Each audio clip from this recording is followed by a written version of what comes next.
Distribution.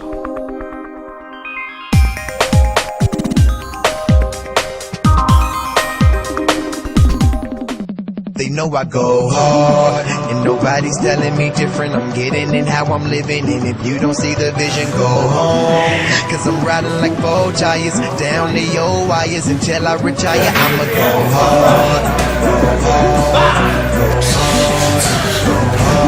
I'ma go home, go home, go home, yeah,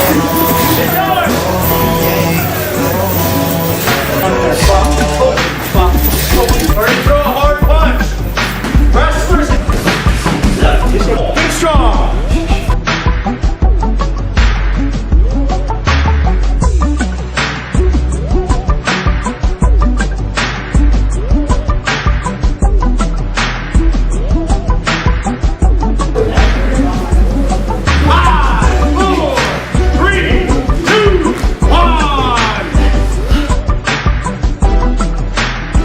Today we're going to go over the arm bar out of the guard. It's a slight variation of one. Basically, when we're in the guard position, his very first option, or best option, is the posture. So I'm looking for him to posture, which means his hands are not on the mat, and I'm not able to control his distance. So what I'm going to do is I'm going to reach up, I'm going to grab behind the elbow, right on the tricep. Out of the closed guard, I'm going to pull him towards me. At the same time, I yank on his arms to try to get his hands on the mat. When I get his hands on the mat, what I'm going to do is I'm going to move under his arms. I'm not going to grab his arm and move him. I'm going to move me. I take my hand, I go under, and I change my angle.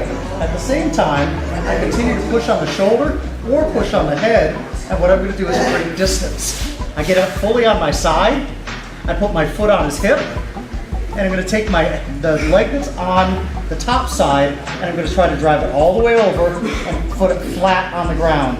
When I put it flat on the ground, a couple things are going on. I have distance between my body and his arm based on the bend that I have.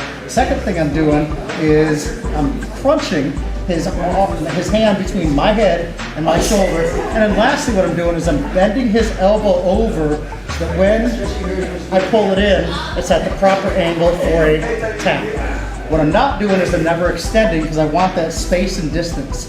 That's one of the arm bars. The other arm bar is going to be slightly different. It's going to start out in the same position, and we're going to start out with posture. I'm going to grab those arms, I'm going to pull his body in, and I'm going to try to get his arms on the mat. As soon as that happens, I'm going to do the same thing, and I want both feet on both hips. I move, putting both feet on both hips. Notice that both knees are on the top and bottom of his body. The reason being is this: if I don't have that, it gives him a lot of space he can pop up.